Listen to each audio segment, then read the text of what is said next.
knowledge slides, or real knowledge is connected and marked by personal curiosity. My earliest school memory may just come from first grade. I got written up for something, maybe forgot to draw arms on his stick figure, which frankly happened a lot. What I didn't forget was her expression when she saw that. Though, bless her heart, early teachers are angels. I ripped out a page out of the punishment book, and when my mom spoke to her, I got busted somehow. Maybe there was another complaint, or I ripped out the wrong one. Something funny because they laughed and left me the heck alone. My next big memory is my parents helping me with a bear mask, as in doing all the work. It had a proper elastic band in the back, brand new, and well-painted bear face in watercolor, with cutout eyes on sturdy Bristol paper.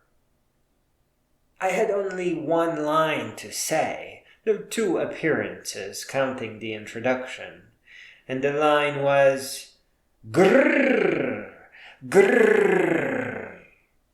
I remember it to this day. And to this day, my heart hurts that in all the fear from stage fright, I forgot to pull my mask over my face, but all the other kids had their masks on their foreheads. I still remember some of them. It was such a long time ago. The third memory is playing Happy Birthday on the cymbals. I was able to read the notes and actually hear the song in my ears. I heard it. The teacher, of course, did not like it, and a couple of years later turned out to be a monster anyways, where multiple bullies were punching me in the face, and she slowly turned her head away because it wasn't her problem. Well, it is now. As you can imagine, this was a precious moment for a young philosopher, and I milked it for all that it contains. Let me tell you something. The situation with schools is a lot worse than it seems. All 3 of these moments mark intellectual mountain peaks of a little kid. I make them special. My unique characteristics as a human being, as an earthling, and a kid born of many generations of warriors, hunters, gatherers, handsome apes, happy little monkeys, and cute as heck shrews, and other incredibly amazing creatures. And I am also a consciousness that arose from physics and chemistry and biology, and so many accidents across such a number of years that our minds couldn't possibly grasp the number, even if I did tell you what that number was. I am unique as heck, and you know what? So are you. You are just as unique as everyone else and every other creature everywhere. Yes, we have predispositions and we can exploit them. But randomness does not account for things like generative art, or making masks, or composing music, or Commodore Basic, a programming language and operating system combo.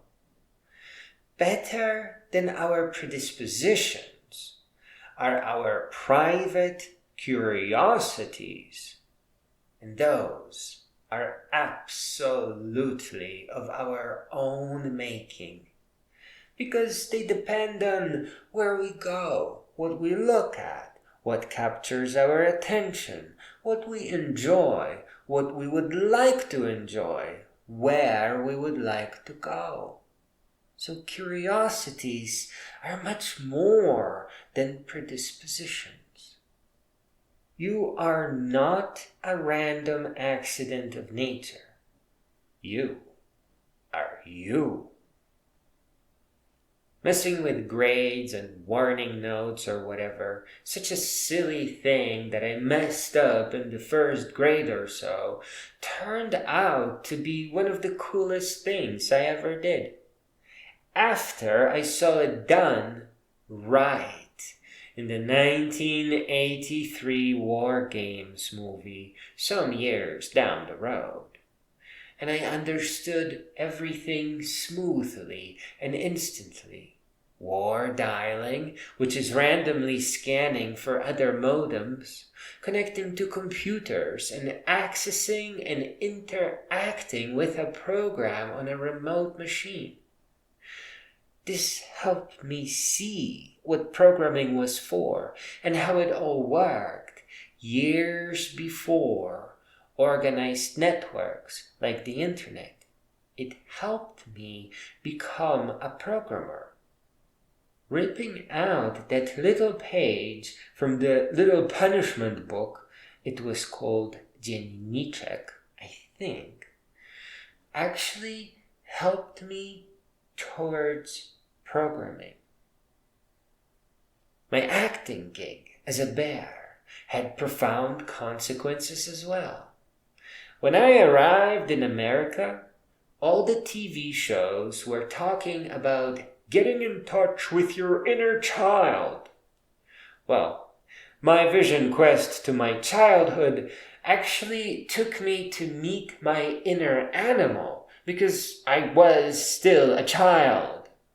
But I tell you what, I learned that you never stop dressing up for Halloween, because we each have an affinity towards some creature. Find your inner animal and run or dance with it, and never forget it, and be proud of it. Mine ended up being a house cat. But you know what? I make it fierce. Arrgh. I am unashamed to wear a tail for the entire duration of October. And every year, without a fail, something really funny happens. And I laugh. I laugh for many months. I kid you not.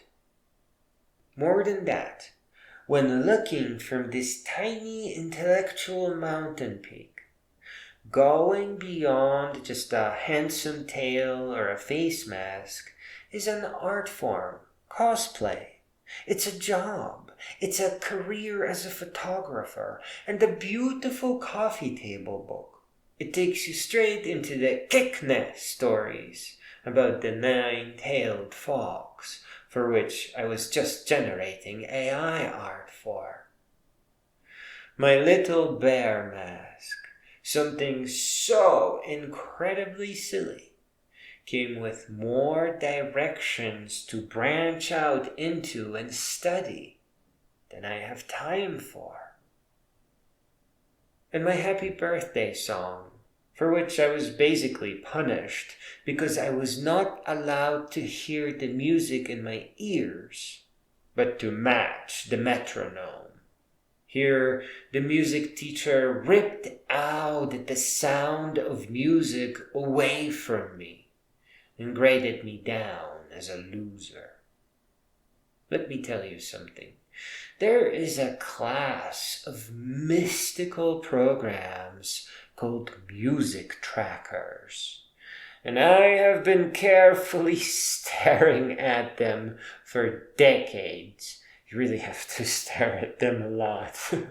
And I did reverse engineer the bigger thoughts and ideas and the workflows behind them.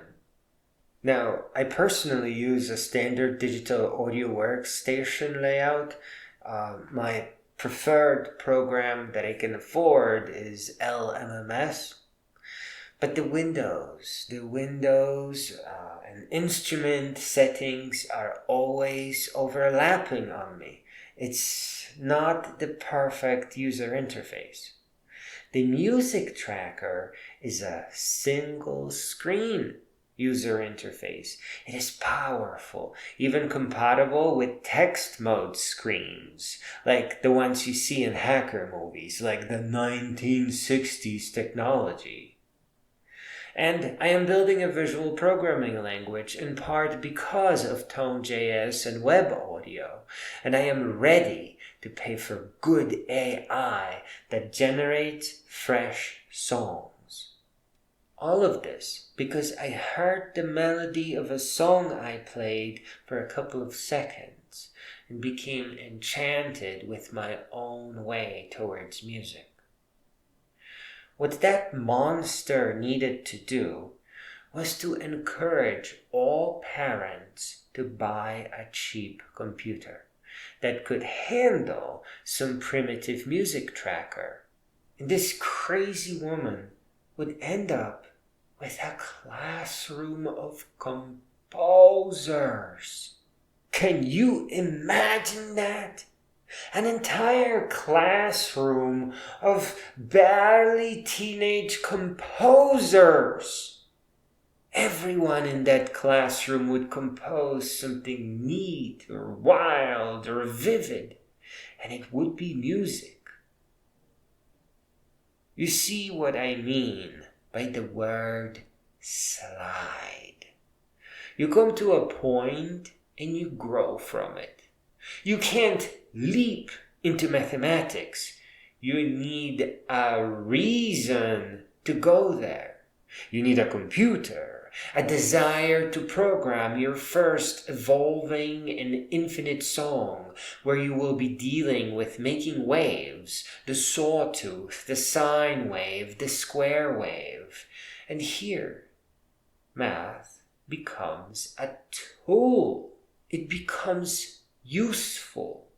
It becomes something that you need, not some stupid memorization challenge that you will never return to, but a tool that you will reuse because you will have a need for it.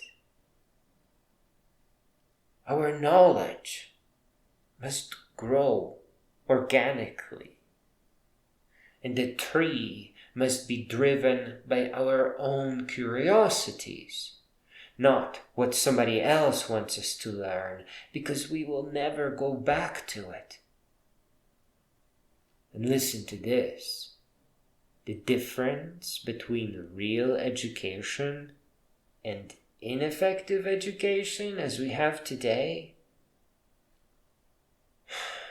is the same difference as between moving back towards dark ages and advancing the humankind towards convergence of wisdom and world peace. It is a big deal. If you can, and I know that not everyone can, and if you can do so safely, please stop memorizing in class. Please stop pretending to learn.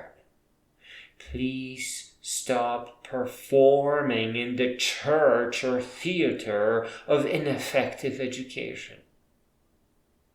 Do not sacrifice your spark, your mind, and content of character for a meaningless GPA and diploma and a mind-numbing career that will frankly just make you old. Instead, begin your self-education immediately. Listen to all the narrated books that are held in high esteem by clear-thinking intellectuals. Maybe consider walking the Appalachian Trail, the Pacific Crest Trail, and the Continental Divide to earn your Triple Crown when you're ready for it. And rather than just waiting for aging to happen and then merely looking the part, begin to deliberately grow all the way up until you become a great being.